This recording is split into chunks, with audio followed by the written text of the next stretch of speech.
Hello students, आप सब कैसे हैं। आई होप सब अच्छे होंगे। आज हम स्टार्ट करने जा रहे हैं अपना नेक्स्ट लेसन 7 माइक्रो का लॉज ऑफ प्रोडक्शन, उत्पादन के नियम, कारक के प्रतिफल और पैमाने के प्रतिफल। आज हम करेंगे अपने कारक के प्रतिफल। सबसे पहले है उत्पादन के नियम की धारणा। पिछले चैप्टर में हमने उत्पादन फलन पढ़ा था। उत्पादन फलन उत्पादन के साधनों एवं उत्पादन की मात्रा में भौतिक फलन को दर्शाता है। उत्पादन के आपको 4 साधन बताए गए थे: भूमि, श्रम, पूंजी और उद्यम।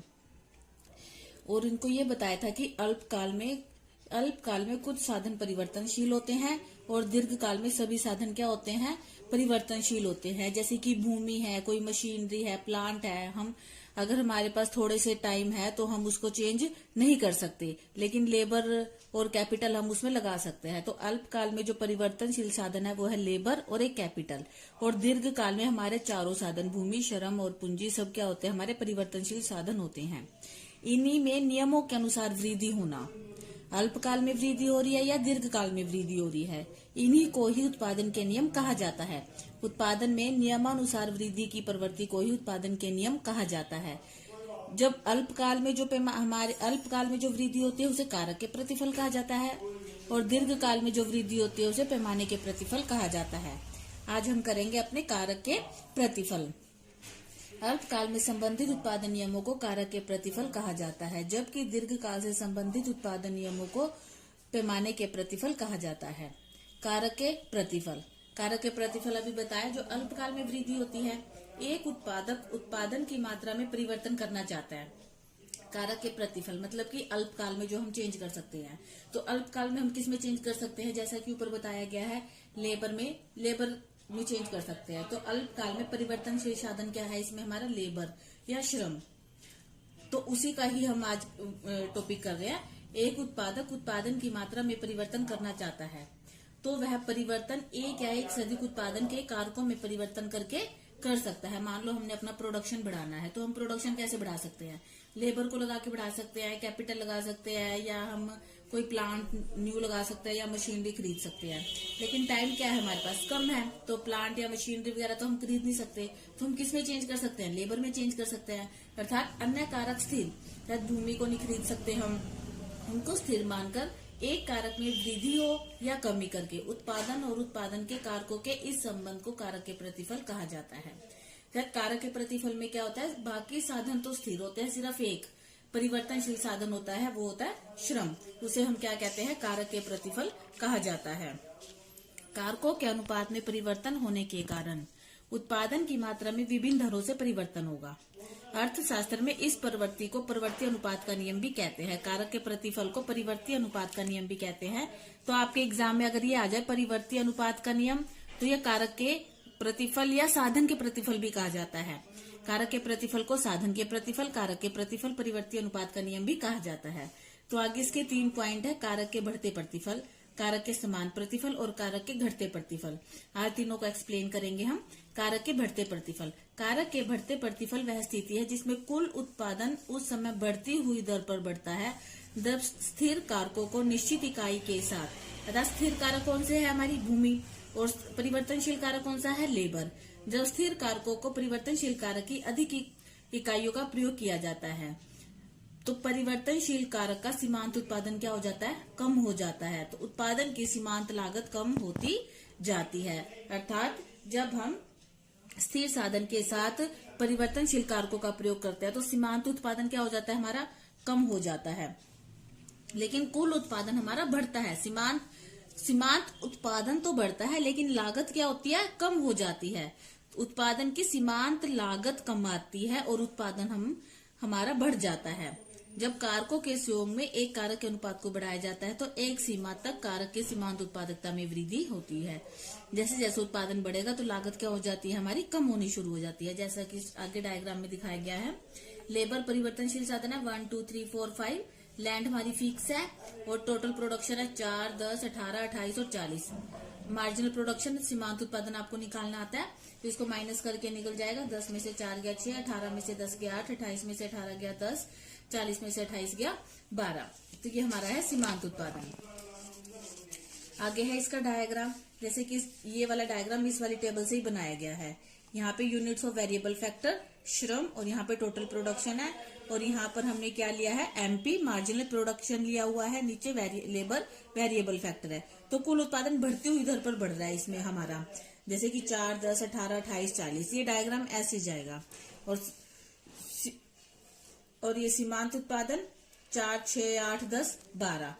तो ये सीमांत उत्पादन हमारा ऐसे जाएगा, इक्वल वे में बढ़ रहा है। तो इसके क्या कारण है? कारक के बढ़ते प्रतिफल के कारण। स्थिर कारक का पूर्ण उपयोग, अर्थात जैसे कि भूमि है, पहले हम लेबर हमारी 4 थी, लेकिन अब लेबर हमारी 6 हो गई है। तो स्थिर कारक का क्या हो रहा है? अच्छे से प्रयोग किया जा रहा है। आरंभिक अवस्था में जब परिवर्तनशील कारक की अतिरिक्त इकाई का प्रयोग करते हैं तो कुल उत्पादन में क्या होती है? वृद्धि होती है और सीमांत उत्पादन बढ़ने लगता है। सेकंड, परिवर्तनशील कारक की कुशलता में वृद्धि।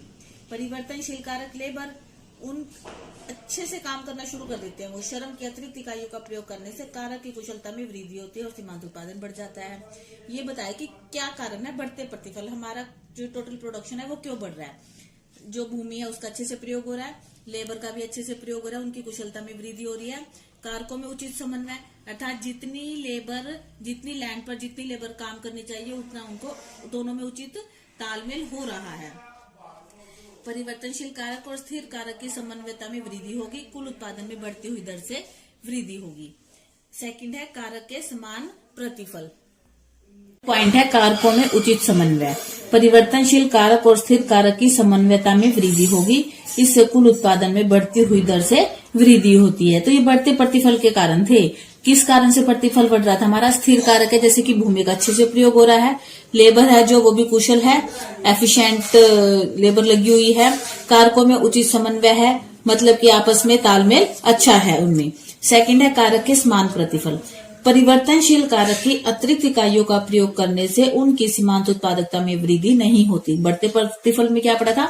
सीमांत उत्पादकता में वृद्धि होती है, लेकिन समान प्रतिफल में सीमांत उत्पादकता में वृद्धि नहीं होती। कुल उत्पादन है वो हमारा समान दर से बढ़ता है। सीमांत उत्पादन स्थिर हो जाता है, कुल उत्पादन में वृद्धि समान दर से होती है। ये लेबर है, लैंड है, टीपी और एमपी, जैसे कि 5, 10, 15, 20, 25। Total production, marginal production 5, 5, 5 fix है। इसमें सीमांत उत्पादन, टोटल कुल उत्पादन में वृद्धि हो रही है लेकिन समान दर से वृद्धि हो रही है। तो इसमें टीपी हमारा स्ट्रेट लाइन पे जाएगा और एमपी ऐसे एमपी को शो किया गया है वेरिएबल फैक्टर, और यहाँ पे मार्जिनल है, टोटल प्रोडक्शन नीचे वेरिएबल फैक्टर। समान प्रतिफल के क्या कारण है? स्थिर कारक का अनुकूलतम प्रयोग। जब श्रम की अधिक इकाइयों का प्रयोग करने से उत्पादन में वृद्धि होती है तो इस अवस्था में परिवर्तनशील कारक का सीमांत उत्पादन क्या हो जाता है? अधिकतम हो जाता है। सीमांत उत्पादन अधिकतम हो जाता है, मतलब कि और ज्यादा हम सीमांत उत्पादकता में वृद्धि नहीं कर सकते। अगर हम और ज्यादा सीमांत उत्पादकता में, और अगर हम और ज्यादा लेबर लगाकर और ज्यादा काम करना चाहते हैं तो ऐसा नहीं होगा। तो सीमांत उत्पादकता हमारी बढ़ने की बजाय घटना शुरू हो जाती है। आदर्श कारक अनुपात। स्थिर और परिवर्तनशील कारक का आदर्श अनुपात में प्रयोग किया जाता है तो समान प्रतिफल की स्थिति होगी।